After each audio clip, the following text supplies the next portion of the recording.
Yes, bwana, kuna video fulani hapa ambayo nimekuwekea uweze kuitazama, alafu mwisho unaambia umegundua nini hapa. Ila kama hujagundua basi mimi mshikaji wako wa Umbea Media TV nitakwenda kukuelezea kila kitu kuhusiana na hii video. Bwana, hii video ni msanii fulani aliyekuwa Konde Gang, lakini akaweza kuvunja mkataba, akaweza kutoka. Sio Angela bali ni msanii Ibra ambaye tunamzungumzia, mzee wa Oya we Oya.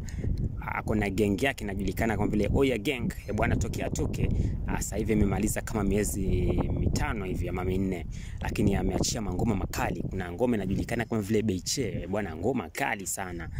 Kuna ngoma zingine na ngoma nyingine inajulikana kama vile na mwana na unga mwana kwa mdundo wa singeli. Bwana, ni ngoma kali pia, unaweza kufika ukaitazama. Kuna nyingine inaitwa Asante. Oya, Ibra ameachia ngoma kali. Kwa wale waliosema Ibra akitoka Konde Gang atafifia, basi hapa mmeumbuka. Kiukweli Ibra anazidi kukiwasha kweli. Mpaka juzi tu amekuwa na show yake maeneo ya Zanzibar, amekiwasha hivyo. Hata kama watu wanasema majenzi wamewagomea wasanii, lakini msanii Ibra anaendelea kukiwasha. Sasa hapa kuna clip yake moja ambayo imesambaa akiwa kule Zanzibar, kwenye bahari kule, ufuo wa bahari, anaogelea, anapati, anakula raha na washikaji zake, alafu kwa amevaa macheni yake. Sasa zile cheni, mtazamaji, zile cheni ndo ambazo zimeweza kuzua gumzo pale mtandaoni, ambapo tunataka tuziweze kuzungumzia mpaka sasa hivi. Sasa zile cheni mara kwanza zilikuwa zinaonekana zinang'ara. Kuna baadhi ya picha zake hapa nitakuwekea uangalie zile cheni zinavyong'ara. Alafu sasa hii bana, kwenye hii video ya sasa hii cheni zinaonekana kama zimefade vile, ziko na kutu. Yani nikisema zimefade, kwa wale wasioelewa Kiingereza, unajua na mashabiki wa Swahili na mashabiki wa Kiingereza hapa. So wasioelewa Kiingereza inamaanisha yani zikufade ni ile zimeparara zile cheni. Sasa ikawa ni gumzo sana. Inakuaje msanii mkubwa kumbe unanunua cheni feki? Wenyewe wanasema unanunua cheni mabati mpaka zinakuja kufedi, zinashika kutu. Bwana, hiyo sio kweli. Sasa watu hapa wakasema Ibra ameanza kufifia, lakini mimi naona kama sio kweli, hajafifia. Lakini mtazamaji, sijui maoni yako yanasemaje hapa.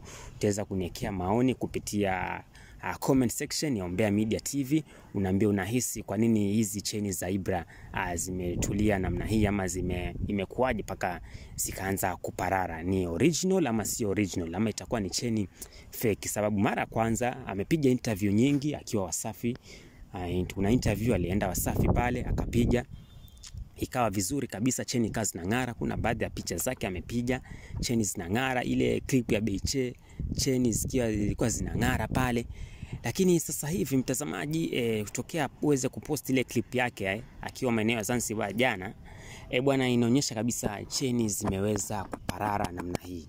Sasa inakuwaje? Japokuwa sio jambo kubwa, kwani mtu akinunua cheni alafu baadaye je kuparara, si ni jambo la kawaida tu. Lakini kwa msanii Ibra anazungumziwa sana kwa sababu yeye ni msanii mkubwa. Alafu kiangalia msanii mkubwa, inakuwaje cheni zako zinaparara namna kama hii? Bwana, kupitia comment section niandikie pale comment yako kama unalipi la kumshauri msanii Ibra, ama ni ukweli hizi cheni ni feki, ama ni ukweli cheni sio feki. Dondosha comment yako pale, alafu pia usahau kulike, usahau kusubscribe, na usahau kushare kwa ndugu jamaa na hata pia marafiki ambao wangependa kuziona video kali kama hizi. Acha niweze kukuwekea hiyo video ya Ibra uweze kujionea. Umbea Media TV, na video yenyewe basi ndio hii hapa, uitazame.